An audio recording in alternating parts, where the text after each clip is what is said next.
It was in that small shack that Hassan's mother, Sanubar, gave birth to him one cold winter day in 1964. While my mother hemorrhaged to death during childbirth, Hassan lost his less than a week after he was born. Lost her to a fate most Afghans considered far worse than death. She ran off with a clan of traveling singers and dancers. Hassan never talked about his mother, as if she'd never existed. I always wondered if he dreamed about her, about what she looked like, where she was. I wondered if he longed to meet her. Did he ache for her the way I ached for the mother I'd never met? One day, we were walking from my father's house to cinema Zainab for a new Iranian movie, taking the shortcut through the military barracks near Istiqlal Middle School. Baba had forbidden us to take that shortcut, but he was in Pakistan with Rahim Khan at the time. We hoped the fence that surrounded the barracks skipped over a little creek and broke into the open dirt field where old abandoned tanks collected dust. A group of soldiers huddled in the shade of one of those tanks, smoking cigarettes and playing cards. One of them saw us, elbowed the guy next to him and called Hassan. "Hey, you," he said. "I know you." We'd never seen him before. He was a squatty man with a shaved head and black stubble on his face. The way he grinned at us, leered, scared me. "Just keep walking," I muttered to Hassan. "You, the Hazara, look at me when I'm talking to you." The soldier barked. He handed his cigarette to the guy next to him, made a circle with the thumb and index finger of one hand, poked the middle finger of his other hand through the circle, poked it in and out, in and out. And later in the dark, after the movie had started, I heard Hassan next to me croaking. Tears were sliding down his cheeks. I reached across my seat, slung my arm around him, pulled him close. He rested his head on my shoulder. "He took you for someone else," I whispered. "He took you for someone." Hi guys, welcome back to the channel. If you're new here, I'm Nneoma, a proud mom, academic and book lover who's all about helping you fall in love with reading again, one unforgettable book at a time. Today we're revisiting a novel that has stayed with me for years, The Kite Runner by Khaled Hosseini. Hosseini is one of my favorite writers. He's the writer of A Thousand Splendid Suns and made me fall in love with Afghanistan, even though I've never been. Have you ever read a book that made you pause, that literally puts the book down because the emotion was too much? The Kite Runner did that to me. It's a haunting meditation on guilt, redemption, loyalty, and the deep, often messy bonds between fathers and sons. It's one of the rare novels that gives us that front row view into that sort of complicatedness in the father-son relationship.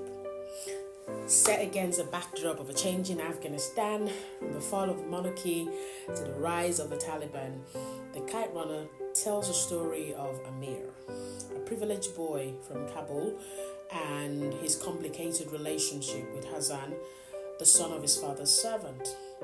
So they fly kites together, they share stories, they have a bond that feels almost brotherly. Except it's not, because it's not equal. Because of class, power, and, well, it's not also equal in loyalty.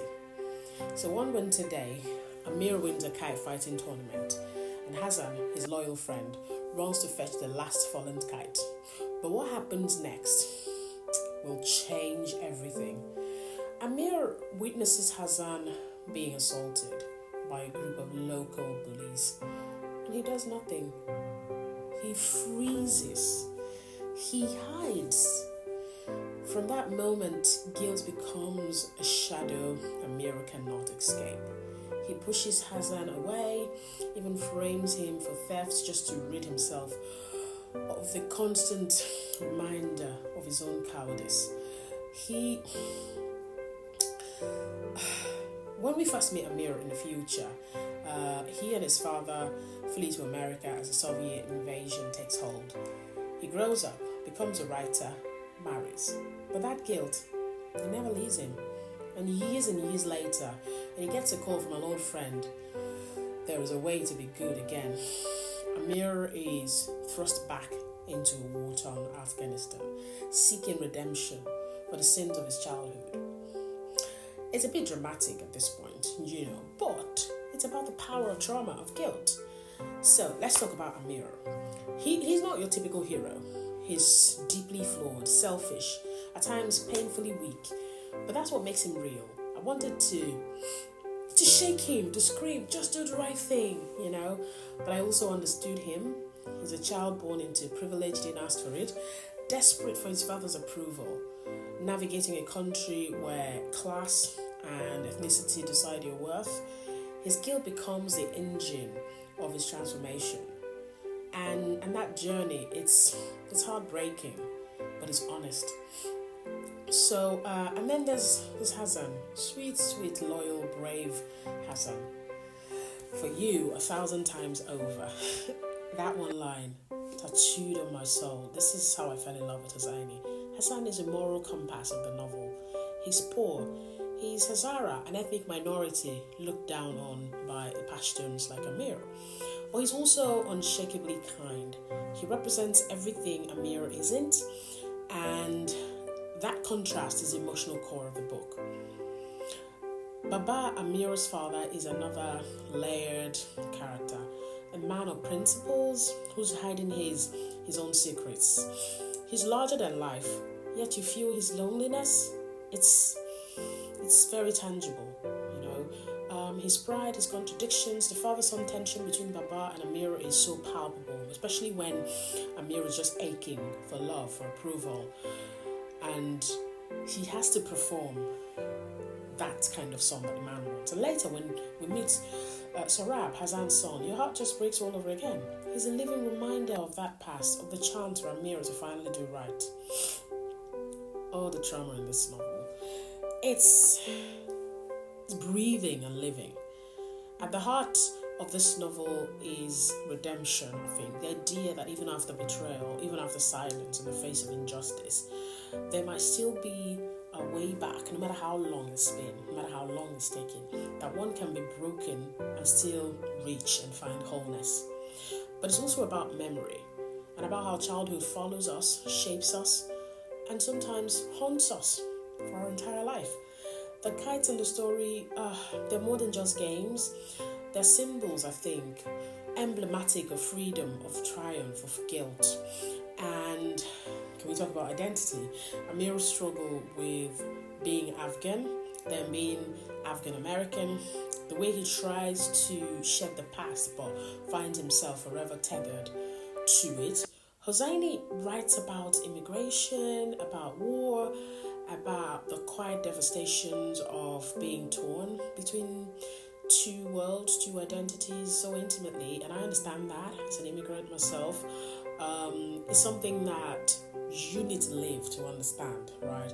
Hosseini's writing is gorgeous, gorgeous, gorgeous prose. It's poetic, but never overwrought. The sentences hit you like soft punches. He doesn't shy away from pain. He lets you sit in it, marinate in it. You don't just read the story, you feel every pause. The snow in Kabul, the tension and the silence, the ache of regret, the beautiful, beautiful, beautiful country. And one of my favorite lines, and there are many, is, "It may be unfair, but what happens in a few days, sometimes even a single day, can change the course of a whole lifetime." And that line is the core of the novel. For me, I think it sort of summarizes what the Kite Runner is about. But it isn't always an easy read. It confronts you with violence, shame, and heartbreak. But it also offers hope. It's a reminder that while we can't rewrite the past, we can choose who we become after it. We can choose to do something different, to make amends, I think. If you've read this book, let me know about how it impacted you in the comments. I'd love to hear your thoughts. And if you haven't, please add it to your list. And also add 1,000 Splendid Suns, which I think is my favorite book of Hosseini's. I'm going to revisit that again. Please don't forget to like, subscribe, and hit the bell if you want more honest, emotional book discussions like this one. And until next time, keep reading, keep growing, and remember, you're never too busy to lose yourself in a good book. I will see you again in the next video.